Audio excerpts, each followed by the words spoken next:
Hoi An, cette ville magnifique qui a touché mon cœur.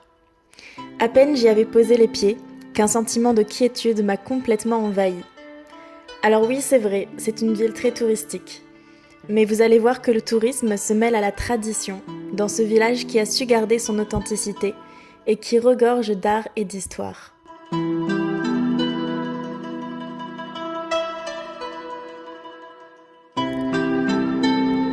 Pour commencer le séjour, nous avons fait une petite promenade à vélo dans les rizières et l'ambiance de cette fin de journée était très agréable. Les champs étaient d'un vert éblouissant, c'était vraiment magnifique. Et j'étais vraiment contente de pouvoir faire cette promenade à vélo dans les rizières parce que mon ami m'en avait beaucoup parlé et c'est vrai qu'il y a quelque chose dans les rizières, cette ambiance un petit peu suspendue dans le temps qui est vraiment particulière, c'est très agréable.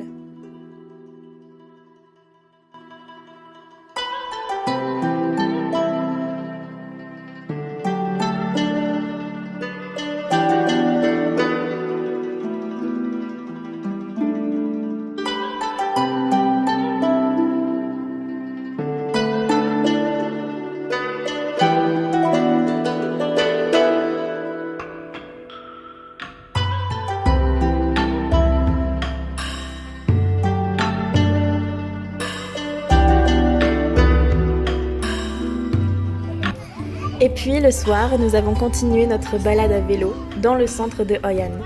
Et l'ambiance à ce moment-là était vraiment magique.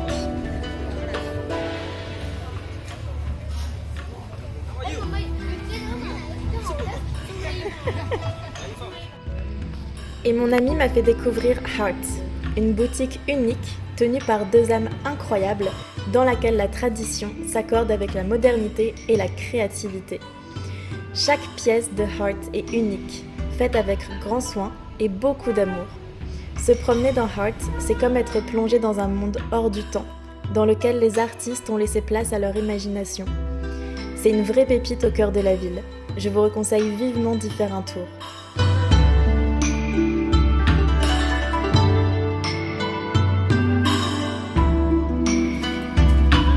Le soir, il s'est mis à pleuvoir, mais ce n'était pas une petite pluie. C'était une pluie torrentielle. Et comme vous pouvez le voir, même les locaux avaient revêtu leur cape de pluie pour pouvoir se mettre à l'abri.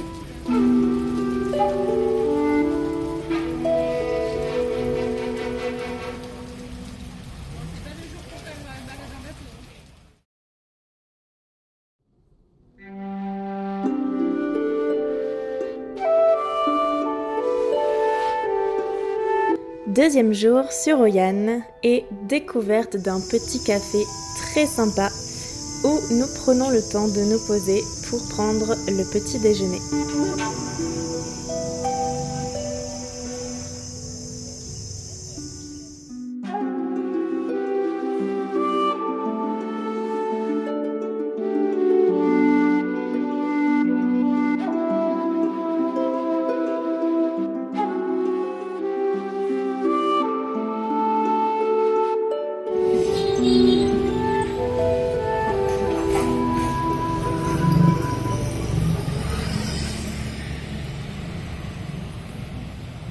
Puis nous prenons le temps de nous promener dans la ville, toujours sous la chaleur, et slalomant entre les motos et les scooters qui animent le cœur d'Hoi An.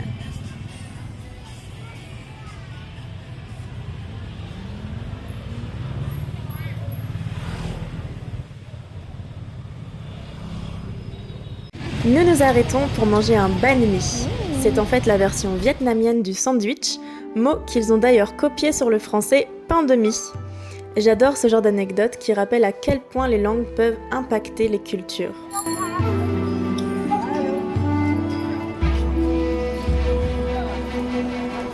Puis nous flânons de rue en rue. En pleine journée, la ville est en effervescence et beaucoup de touristes s'y promènent, mais ça reste un plaisir pour les yeux.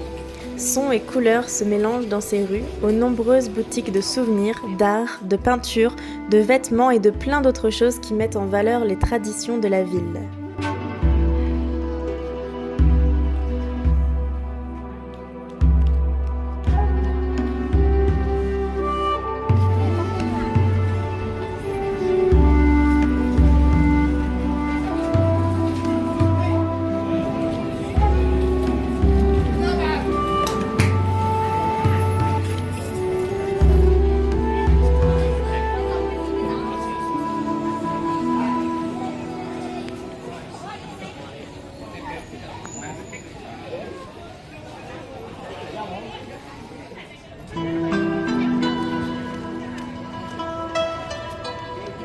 nous passons devant le pont chinois, puis nous allons nous promener le long de la rivière Tubon, si je prononce bien, sur laquelle les bateaux font des allers-retours chaque jour pour transporter des marchandises ou pour le tourisme.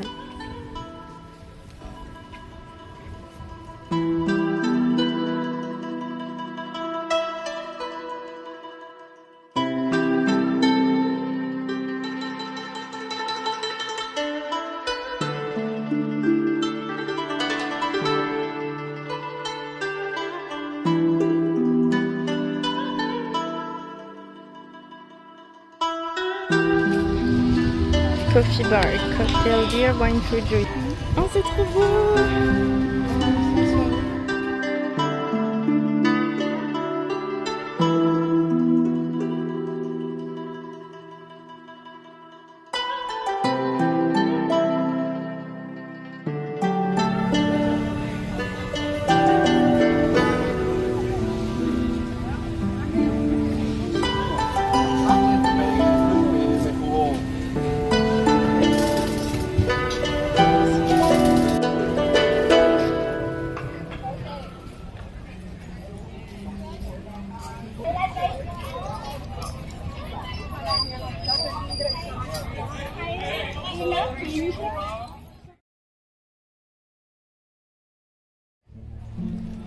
Et enfin, le soir, un beau spectacle s'offre à nous. La magie a sublimé la ville lorsque la nuit était complètement tombée. Les bateaux et leurs lanternes colorées nous ont transportés dans un monde féerique où chaque lumière semblait représenter l'espoir de ses passagers, comme un secret dans l'obscurité à ne pas divulguer. C'était tout simplement merveilleux et Hoi An, la ville de lumière, a su éblouir mon cœur par toutes ses couleurs.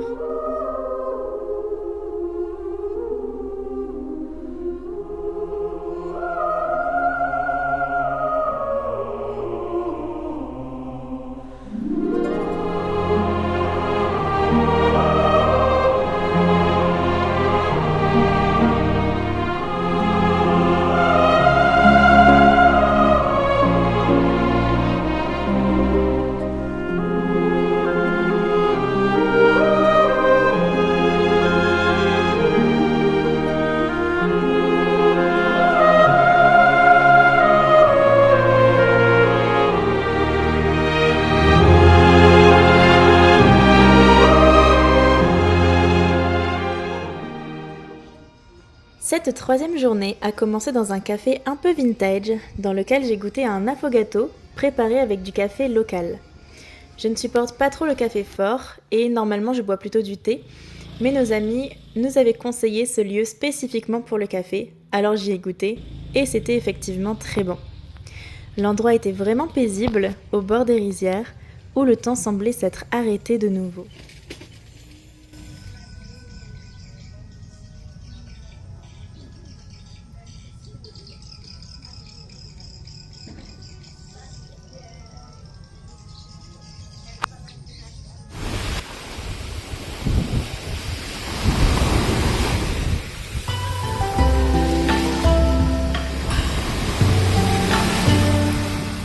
Changement d'ambiance sur la plage de Koh Adai, où nous avions décidé de passer cette matinée et de nous détendre un peu, nous laissant bercer par le doux bruit des vagues.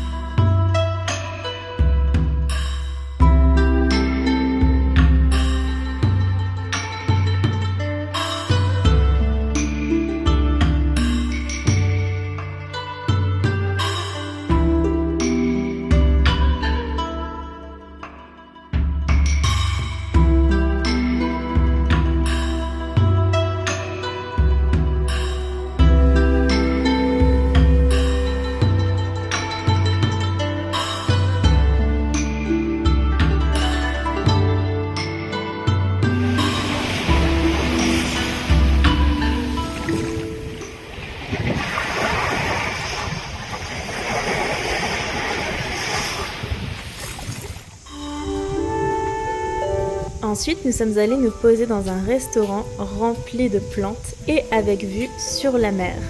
J'ai adoré l'ambiance de cet endroit, c'était très cosy et nous avons même pris le temps de jouer aux échecs avec mon ami. Un vrai moment de détente, à profiter pleinement de l'instant présent. Ah oui, c'est stylé, hein? Ouais.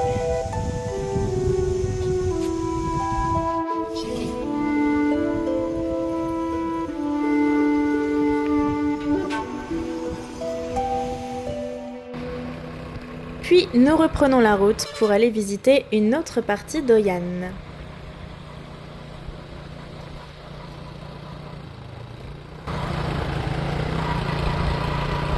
Après, il nous a regardé chelou encore. Ras-le-bol, hein? C'est beau, hein? Continuez tout droit.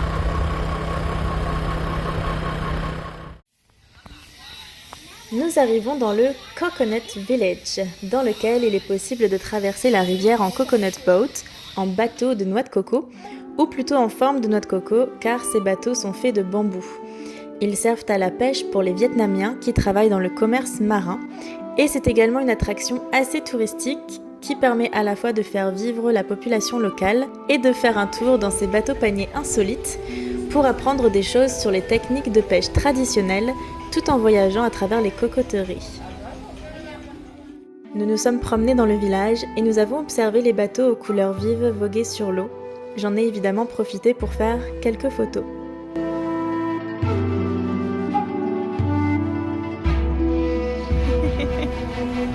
Hello.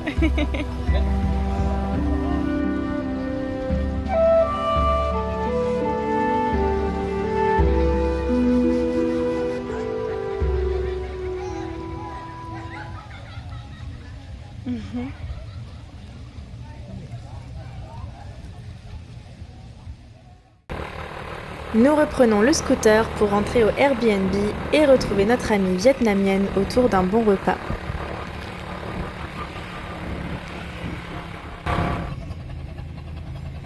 Et nous voilà à la dernière matinée sur Hoi An, cette ville qui a totalement séduit mon cœur. Je ne le savais pas encore à ce moment-là, mais je n'allais pas la quitter pour bien longtemps. Mais ça, c'est pour un prochain épisode. Merci d'avoir suivi mes aventures et je vous dis à bientôt pour la suite.